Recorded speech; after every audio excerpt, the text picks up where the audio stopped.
And here is man walks 20 miles to work until one day cop follows him and sees why.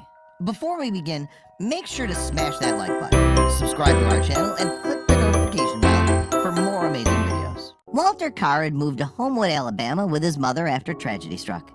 They'd hoped to rebuild their lives after their home was destroyed by the monster hurricane Katrina, and wanted to start fresh. Walter was a 20-year-old student, but he was determined to work to support his mother. Little did he know just how hard that would prove to be. Walter had heard that there was a position available at Bellhops, a moving company about 20 miles away from where he lived. It was far to travel, but he had his trusty old car. So he drove over and filled in the application and was lucky to get an interview right then and there. He shook the hiring manager's hand and agreed to start the very next day. If only it were so easy. Just a few feet away from his driveway, his old car spluttered to a halt. Walter's heart started to race as he opened the hood and peered inside. Of all days, his car chose this one to finally give in and die. To his dismay, smoke poured from the engine, and he knew there would be no starting it again. Walter pulled out his phone to tell the manager of Bellhops that he wouldn't be starting after all. Then, he changed his mind. Walter was young and fit, but still, 20 miles is an impossible distance. But Walter was determined. Maybe he could do it. He keyed the address into Google Maps, and then he started to cry in defeat. It would take him 7 hours to get there on foot, and he had no money to get his car repaired. What could Walter do? He needed this job. His mother was unable to make the house payments, and they could find themselves homeless again within a month. Walter simply couldn't let that happen. He had to try. So he set his alarm for 12 a.m. and tried to get a good night's sleep. When 12 a.m. rolled around, Walter awoke. He pulled on his most comfortable sneakers, threw on his jacket, and set off into the night. It would take 7 hours to get there, but he was determined to reach the Bellhops client on time. As if walking the back-breaking 20 miles wasn't enough, life decided to throw Walter another curveball. Walter had started his walk at a brisk pace, but by the time he reached the halfway mark, his legs were shaking. Sweat poured from his face, and his feet burned. He'd walked over 10 miles, and the exertion was taking its toll.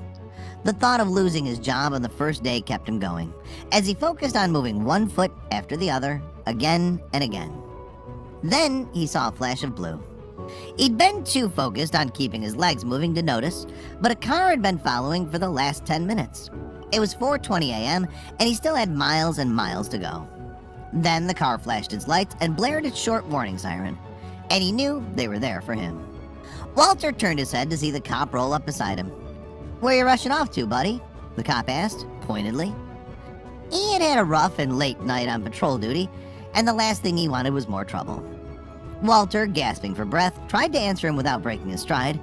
He was all too aware that the clock was ticking. The cop had seen enough and ordered Walter into the car. He didn't care to find out what this young man was doing in the street at that late hour. As far as he was concerned, he was up to no good. But when Walter mustered enough breath to tell him the reason for his late-night walkabout, his eyes widened in disbelief. Officer Sean Gray had seen many things in his life, but this boy's determination astounded him beyond relief. They drove the next 6 miles in silence until Walter saw the house appear in the distance. Relief crashed over him like a wave. He'd made it before time had run out. He thanked Officer Gray and shakily got out of the car.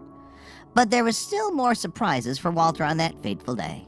The policeman escorted Walter to the door and told the homeowner, Jenny Hayden Lamey, how he had traveled 14 miles on foot to help her with her move. She was flabbergasted by his dedication. When the rest of the Bellhops crew arrived, Walter tirelessly got to work loading boxes into the moving van. He was exhausted, but he kept going. Then Jenny wrote the post on Facebook that exploded overnight. Jenny's Facebook post read, "Yesterday was a long day, but a good day. Chris and I woke up around 5:45 a.m. to get everything staged and ready for the movers. Around 6:30 a.m. the doorbell rang. It was a police officer. He proceeded to tell us that he had picked up this nice kid in Pelham early this morning. The nice kid, Walter, said that he was supposed to help us with our move today. It was his first day on the job with his moving company, Bellhops, and he was training today. The officer proceeded to tell us that the previous evening Walter's car broke down and he didn't know how he was going to get to work. So he left Homewood at midnight and started walking to Pelham on 280. He walked all night to get from Homewood to Pelham because he needed to get to work. Jenny was so awed by Walter's determination to get to his job that she started a GoFundMe account to raise the money he needed to repair his car. The target was set at $2,000, but when netizens read Jenny's heartfelt post, the original amount was exceeded by a whopping $32,000. But soon after that, Walter's action got the attention of Bellhop's CEO, Luke Marklin. Marklin immediately got into his Ford Escape and drove it from Tennessee to Homewood.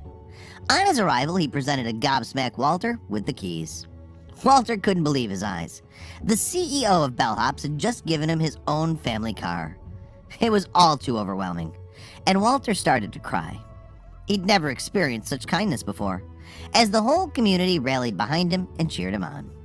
Walter's exemplary behavior has inspired thousands of people, and Jenny's original Facebook post has since garnered an astounding 2,000 shares and comments.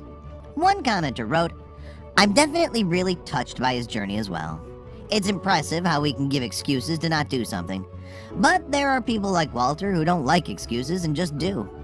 And another, "Life is made of challenges. Walter passed the test. Gracious and humble man." I can't imagine how many times on that lonely walk down 280 in the middle of the night did he want to turn back. How many times did he wonder if this was the best idea? How many times did he want to find a place to sit or lie down and wait till morning when he could maybe get somebody to pick him up and bring him back home? But he walked until he got here. Jenny wrote in awe. Walter's dedication to his job has become a symbol of the hard-working American, and the determination has even inspired a hashtag movement titled #BeLikeWalter on social media. But Walter remains humble and shrugs all the praise off, saying, "I just walked."